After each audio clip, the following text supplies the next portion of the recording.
नमस्कार मी सेजल।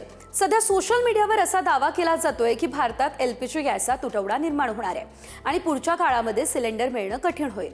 त्यामुळे अनेक ठिकाणी लोक गॅस एजन्सीवरती रांगाही लावताना दिसताय।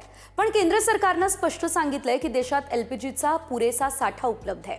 त्यामुळे नागरिकांनी कोणत्याही अफवांवरती विश्वास ठेवू नका। दरम्यान केंद्र सरकारनं गॅस कनेक्शनच्या नियमांमध्ये एक मोठा आणि महत्त्वाचा बदलही करण्याचा निर्णय घेतला।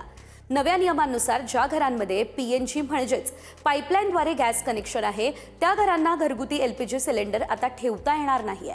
म्हणजेच जर एखाद्या ग्राहकाकडे पीएनजी आणि एलपीजी अशी दोन्ही कनेक्शन असतील तर त्याला एलपीजी कनेक्शन सरेंडर करावं लागेल आणि त्यानंतर त्या कनेक्शनवरती सिलेंडरची रिफिलिंग मिळणार नाही।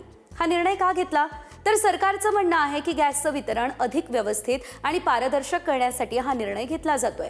अनेक ठिकाणी अजूनही पीएनजीची सुविधा उपलब्ध नाही आहे आणि त्यामुळे ज्यांच्याकडे पाईपलाईन गॅस नाही अशा लोकांना एलपीजी सिलेंडर सहज मिळावेत यासाठी हा नियम आता आणला जातोय। महत्त्वाची गोष्ट म्हणजे हा नियम लगेच लागू होणार नाहीये, तो अत्यावश्यक वस्तू कायद्याअंतर्गत सरकारी राजपत्रात अधिकृतपणे प्रसिद्ध होईल आणि त्यानंतरच लागू होईल। दरम्यान भारतात एलपीजीचा पुरवठा सुरूच आहे। होर्मुझ सामुद्रधुनी ओलांडून भारताकडे येणाऱ्या 2 जहाजांमध्ये तब्बल 92,700 टन एलपीजी आहे आणि ही जहाजं 16 आणि 17 मार्च दरम्यान मुंद्रा आणि कांडला बंदरावरती पोहोचण्याची देखील शक्यता आहे। म्हणूनच घाबरण्याचं कोणतंच कारण नाहीये। पण जर तुमच्या घरात पीएनजी गॅस असेल तर भविष्यात एलपीजी सिलेंडर ठेवण्यास परवानगी मिळणार नाही। हा बदलही लक्षात ठेवणं तितकंच महत्त्वाचं आहे।